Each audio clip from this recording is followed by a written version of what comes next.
Welcome back to 11 News at 4 on this Thursday. This Friday, the mayor of Pueblo will mark 100 days in office. On February 1st, Heather Graham was sworn in right outside of City Hall in Pueblo, and she made history as Pueblo's first female mayor and the youngest city leader. Today, she's joining us in studio to talk about her first 3 months in office. I'm grateful that you've been here. Thank you very much for joining us. Thanks for having me. We got a lot of ground to cover here in the next few minutes, and we're going to break this up for a couple of half hours to talk to you about how things are going in the city of Pueblo here in the first 3 months.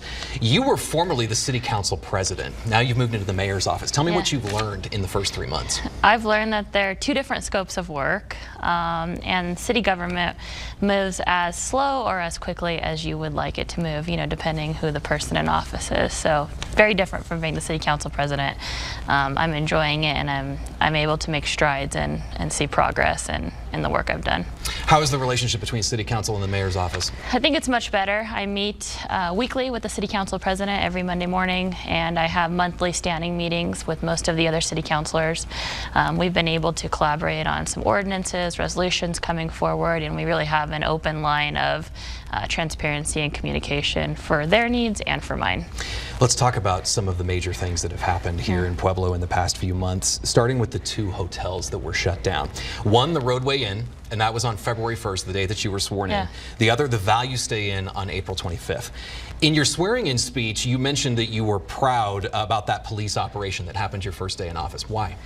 That was something that I had been working on previously as the city council president. Number one, because of the amount of calls and the police manpower that it has taken. The Value Stay alone, when we had pulled the numbers over the last year, the police had responded 1,600 times. So it's a lot of manpower hours. There's a lot of illegal drug dealing, prostitution going on in the hotels that require a lot of police presence, and now that they're both shut down, we've seen a decrease in calls for service in the area, and I think a decrease in the high crime rate that we were normally seeing.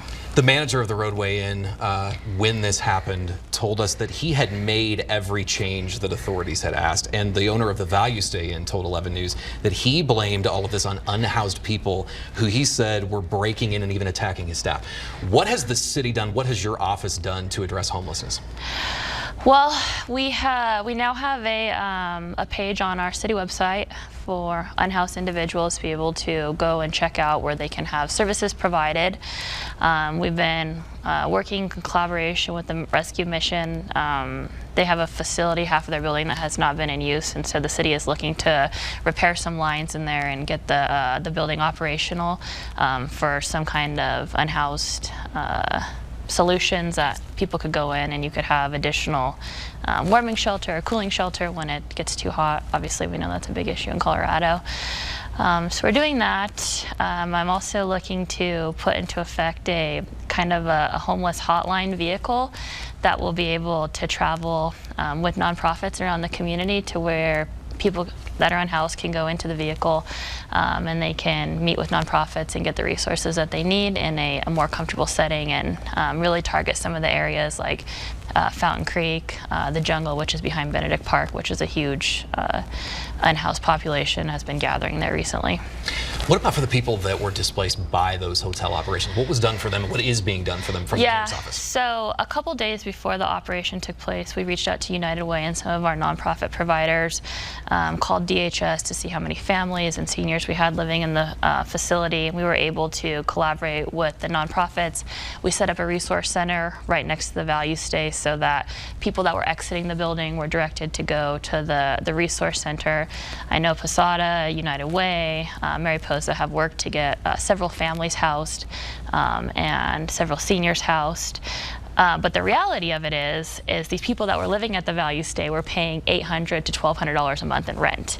So these people have an income. I think that they just need some help finding a place to live, and maybe assistance with down payments or references or what have you. But our nonprofit providers were able to come to the table and really help get people placed. So the day that the operation actually happened, when we left about 6:30 at night, every person that had been displaced that came to the resource center as of that night had been sheltered. And I know that there's continuous sheltering going on with Posada and get putting people in other hotels or houses or apartments or wherever they can house them. And so I think it's an ongoing thing. But the living conditions at the hotel were uninhabitable. People shouldn't be living like that. So I'm glad that the city was able to go in and we were able to have resources there to help people get situated. Before we go to break here and head into our next segment, are there any other problem areas or businesses the city's focused on here in the near future?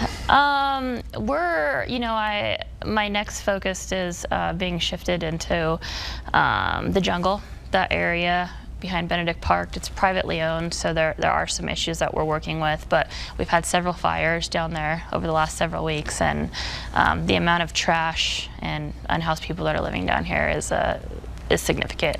Okay, well, we have a lot more to discuss, and we'll do that in our next half hour here in a little bit, and we'll be right back.